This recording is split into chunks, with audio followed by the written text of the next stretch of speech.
नमस्कार, स्वागत है आपका जस्ट इंडिया में और मैं हूं आपके साथ मुस्कान। रुक करेंगे उन तमाम खबरों का जिनका सरोकार है आपसे।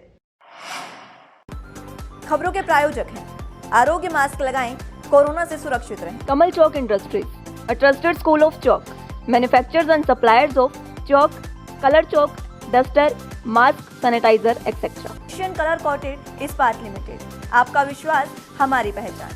मेडिफिर international, taken a step to keep you safe from corona virus. रंच किया showroom in Rohtak and Bahadurgarh. Showroom पर आएं, टेस्ट ड्राइव लें और गाड़ी बुक कराएं।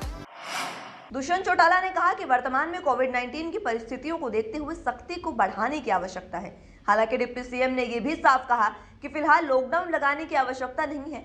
एक अन्य प्रश्न के उत्तर में उन्होंने कहा कि दिल्ली में कोरोना की स्थिति फिलहाल चिंताजनक है। ऐसी स्थिति में अगर दिल्ली सरकार हरियाणा से किसी भी प्रकार का कोई भी सहयोग चाहती है तो प्रदेश सरकार द्वारा हर संभव मदद उपलब्ध करवाई जाएगी। डिप्टी सीएम ने कहा कि वर्तमान परिस्थितियों के मद्देनजर हम सभी को अपनी जिम्मेदारियों को समझना होगा और स्वास्थ्य विभाग द्वारा बताई जा रही विभिन्न सावधानियां अपनानी होंगी। यानी कि साफ है कि अनिल विज के बाद अब डिप्टी सीएम ने भी क्लियर कर दिया है कि अभी लॉकडाउन लगाने की आवश्यकता नहीं है। वहीं हरियाणवी कलाकार सपना चौधरी मां बनने के बाद पहली बार अपने प्रशंसकों से रूबरू हुई। वह फेसबुक और इंस्टाग्राम पर लाइव आई। 25 मिनट के लाइव में सपना ने कोरोना में कलाकारों की बेरोजगारी का मुद्दा उठाया। उन्होंने दिल्ली के मुख्यमंत्री अरविंद केजरीवाल पर निशाना साधा। उन्होंने कहा कि शादी समारोह में सिर्फ 50 मेहमानों के शामिल होने के आदेश से लाखों कलाकारों का रोजगार छिन गया है। इससे वो बेहद दुखी हैं और खुदकुशी को मजबूर होने के हालात पर पहुंच गए हैं। उन्होंने कहा कि कलाकार को जब काम नहीं मिलता तो वो गरीब होता है और इस वक्त वो भी गरीब है। लॉकडाउन और कोरोना वायरस के बढ़ते संक्रमण के कारण पूरे इवेंट इंडस्ट्री का बुरी तरह से प्रभावित हुआ है। 25 मिनट के लाइव में उन्होंने केवल लॉकडाउन में कलाकारों की स्थिति के बारे में बात की। उन्होंने दिल्ली के सीएम पर निशाना साधते हुए कहा कि दीपावली के दिन जब केजरीवाल ने अक्षरधाम से लोगों को संबोधित किया था, क्या उससे कोरोना नहीं फैलता? शादी समारोह में सभी लोग एक स्थान पर महज कुछ देर के लिए मास्क लगाकर एकत्रित होते हैं, उससे कोरोना फैल जाता है। आप लोगों को शायद एहसास भी नहीं होगा कि एक शादी कितने लोगों को रोजगार देती है। कितने आर्टिस्ट अभी फिलहाल सुसाइड करने की तादाद पे खड़े हैं। क्यों? क्योंकि रोजगार नहीं है। 8 महीने हम बैठ गए घर पे, हमारी हम बता भी नहीं सकते। गरीबों को राशन मिल जाता है, चलिए आप बहुत अच्छा काम कर रहे हैं, हमें उस चीज से हम उस चीज की सराहना करते हैं कि गरीबों को राशन मिल रहा है। अमीरों को तो कोई फर्क ही नहीं पड़ता, लेकिन हम जैसे मिडिल क्लास वाले कहाँ जाएंगे? क्या कोई बता सकता है इस बात को? हम जैसे मिडिल क्लास फैमिली वाले बंदे जिनको सिर्फ कमाने के लिए इवेंट इंडस्ट्री देती है, 2 महीने हमारे पास होते हैं कमाने के लिए, वो बंदे कहाँ जाएंगे? लाइटमैन, घोड़ी वाले, टेंट वाले, सिंगर, म्यूजिशियन जिनको पर डे का सिर्फ 800-900 रुपए मिलता है, वो कहाँ जाएंगे? वहीं करनाल के कुंजपुरा क्षेत्र में सोमवार रात दिल दहला देने वाला हादसा हुआ, जहां एक निर्दयी बाप ने अपने ही मासूम बच्चों को मौत के घाट उतार दिया। रात करीब 9:15 का समय था जब गांव नल्लीपार के रहने वाले एक निर्दयी पिता ने घरेलू कलह के बाद अपने 3 मासूम बच्चों को कलवेहरी और सुबरी गांव के पास आवर्धन नहर में फेंक दिया। बच्चे जोर जोर से रोते रहे, लेकिन आरोपी का दिल नहीं पसीजा। वहां मौजूद लोगों ने भी रोकने की कोशिश की, लेकिन वह नहीं माना और बच्चों को फेंक कर फरार हो गया। बाद में घर आकर बताया कि बच्चों को नहर में फेंक आया हूं। सूचना पर पुलिस ने बच्चों की तलाश के लिए गोताखोरों को बुला लिया है, लेकिन अंधेरा होने के कारण उस समय तलाश अभियान नहीं शुरू हो पाया, जो मंगलवार सुबह सर्च ऑपरेशन शुरू कर दिया गया। हरियाणा में कोरोना के बढ़ते आंकड़ों ने एक बार फिर से स्वास्थ्य विभाग की चिंता बढ़ा दी है। यमुनानगर में भी कोरोना के ग्राफ में लगातार बढ़त दर्ज कर जा रही है। ऐसे में स्वास्थ्य विभाग और जिला प्रशासन की भी लापरवाही कोई भी बरतना नहीं चाहता। हालांकि हरियाणा के अन्य जिलों से यमुनानगर का रिकवरी रेट बहुत बेहतर है। रोजाना 1200 से ज्यादा लोगों के सैंपल लिए जा रहे हैं, लेकिन उसके बाद भी सैंपलिंग की प्रक्रिया की ओर तेज किया जा रहा है। Civil surgeon doctor Vijay Dahiya ने बताया कि पूरे प्रदेश में कोरोना से केस बढ़े हैं, लेकिन अगर यमुनानगर की बात करें तो काफी हद तक यमुनानगर में कोरोना की स्थिति निरंतर है। यमुनानगर में अब तक 1,20,899 सैंपल लिए जा चुके हैं, जिनमें से 1,12,423 जो सैंपल नेगेटिव है। और 5,471 सैंपल हमारे पॉजिटिव पाए गए हैं। अगर ताज़ा हालातों की बात करें तो यमुनानगर में 158 कोरोना के एक्टिव मरीज हैं, जिनमें से 66 पेशेंट होम आइसोलेशन में हैं और 92 पेशेंट हमारे हॉस्पिटलाइज हैं। पिछले कुछ समय से पूरे प्रदेश में केसेस बढ़े हैं, लेकिन फॉर्चुनेटली अभी यमुनानगर में स्थिति काफ़ी हद तक नियंत्रण में है। जहाँ तक टोटल सैंपल्स का सवाल है, अब तक हम 1,20,899 सैंपल लेकर भेज चुके हैं, जिनमें से हमारे 1,12,423 जो सैंपल हैं वो नेगेटिव आए हैं और 547,5471 सैंपल हमारे पॉजिटिव आए हैं। इस समय तक यमुनानगर में टोटल हमारे पास 158 एक्टिव केसेस हैं, जिनमें से 66 पेशेंट हमारे होम आइसोलेशन में हैं। प्रदेश में कोरोना का कहर फिर से बढ़ता जा रहा है, इसलिए कैथल जिला प्रशासन ने भी सुरक्षा के मद्देनजर कोरोना जांच के सैंपल पहले से ज्यादा कर दिए हैं। कैथल में आज सभी विभागों के अधिकारी, कर्मचारी और मार्केट में दुकानदारों के सैंपल जांच के लिए गए। सीटीएम सुरेश रावत ने कहा कि जिस तरीके से दोबारा कोरोना का कहर बढ़ गया है, इसलिए कैथल प्रशासन भी सतर्क हो गया है और रोजाना हमने 1000 कोरोना वायरस के जांच के लिए सैंपल लेने के लिए स्वास्थ्य विभाग को बोला है। इससे ये पता लग जाएगा कि हमारे जिले में इसका कहर कितना है। हालांकि स्वास्थ्य विभाग के द्वारा लोगों के चालान भी किए जा रहे हैं और जागरूक भी किया जा रहा है। उन्होंने कहा कि हम नहीं जानते कि किसी का चालान किया जाए, इसलिए हम जागरूक करने में भी ज्यादा जोर डाल रहे हैं और लोगों से अपील कर रहे हैं कि जो भी बाहर निकले मास्क लगाकर ही निकले और सोशल डिस्टेंसिंग का पालन करें, ताकि इस महामारी से बचा जा सके। कि स्वास्थ्य विभाग द्वारा दोबारा से जो है सैंपलिंग की संख्या बढ़ाई गई है। हमने ये टारगेट रखा है कि प्रतिदिन 1000 प्लस हम जो है सैंपलिंग करें। इसके लिए हमने जो कॉरपोरेट ऑफिसेज हैं हमारे, चाहे वो LIC है या इसके अलावा जो मेन रोड की मार्केट्स हैं, उनमें हम सैंपलिंग डॉक्टर्स की टीम द्वारा करवा रहे हैं, जिसके तहत छात्रावास रोड में और आज LIC के ऑफिस में भी हम सैंपलिंग करवा रहे हैं। तो आज लगभग 600 के करीब सैंपलिंग अभी तक हो चुकी है।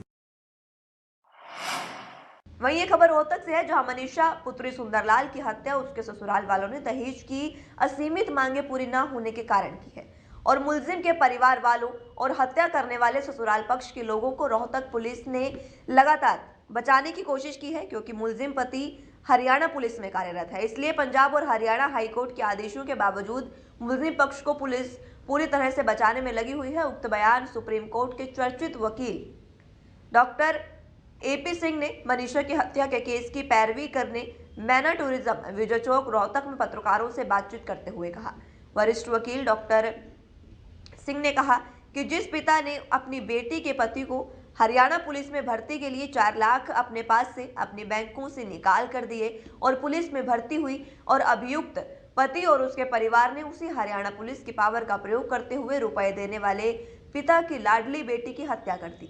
सबसे बड़े आश्चर्य की बात यह है कि पंजाब और हरियाणा हाईकोर्ट ने 9 नवंबर को मनीषा केस के मर्डर के हिसाब से जांच करने की रिपोर्ट डिप्टी SP स्तर के अधिकारियों से मांगी थी, लेकिन अगली तारीख 16 नवंबर को रोहतक पुलिस ने अभियुक्त पूनम शर्मा और अमित शर्मा को पूरी तरह से बचा दिया, जिनके खिलाफ मनीषा के पिता ने उच्च न्यायालय चंडीगढ़ में याचिका भी लगाई। मनीषा जो उनकी बेटी थी, उसकी हत्या उसके ससुराल वालों ने दहेज की असीमित बहुत सी मांगे पूरी करते रहे, असीमित मांगे पूरी न होने के कारण की और मुलजिम के परिवार वाले और हत्या करने वाले ससुराल पक्ष के लोगों को रोहतक पुलिस लगातार बचा रही है।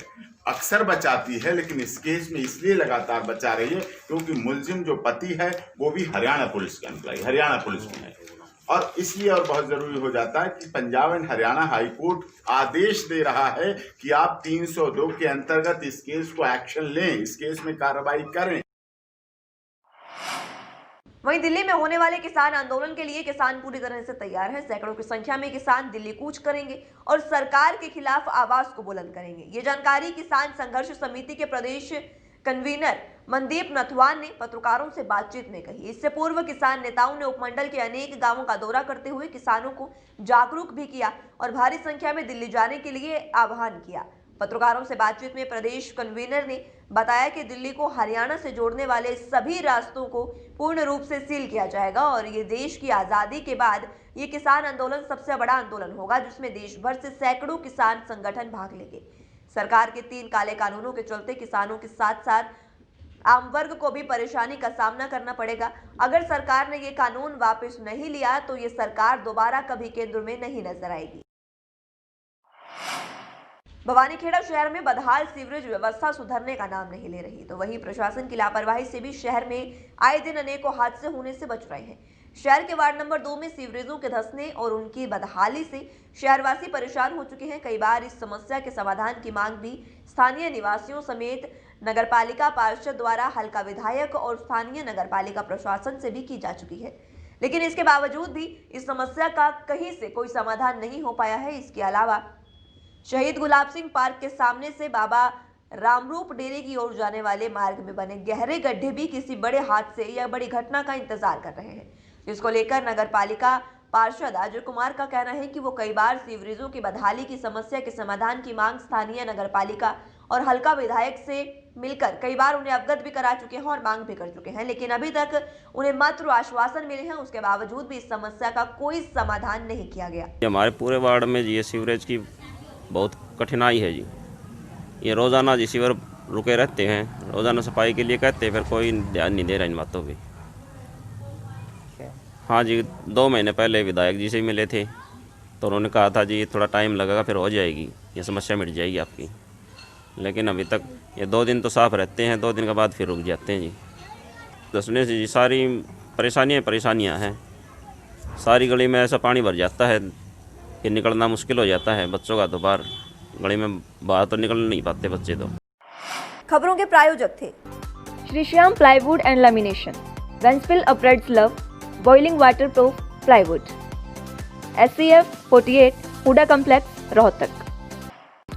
कमल Chowk industries, a trusted school of chalk, manufacturers and suppliers of chalk, color chalk, slate pencil, duster, dustless chalk, housekeeping material, mask, sanitizer, hand wash. Office number 201, first floor, town centre mall, D park, model town, Rohtak. Corona महामारी से लड़ने के लिए आरोग्य mask लाया है आपके लिए सबसे आधुनिक मास्क। इसके साथ ही आपको मिलेगी आधुनिक PPE किट, वो भी बहुत ही सस्ते रेट पर। contact@arogyamask.com पर जाएं और हमसे संपर्क करें या फिर www.arogyamask.com से जुड़ें। इसके साथ ही आप हमें कॉल कर सकते हैं। हमारा पता है Anand international, plot number 181, Panipat, Haryana. Be Fast Fit, India's fastest growing fitness chain, now at Rohtak D Park.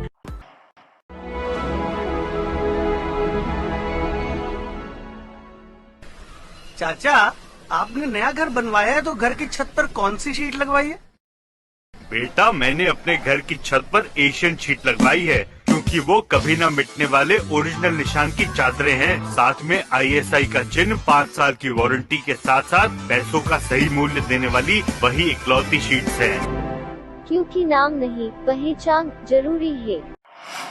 फिलहाल के लिए इस बुलेटिन में इतना ही। जुड़े रहिए जस्ट इंडिया के साथ। नमस्कार।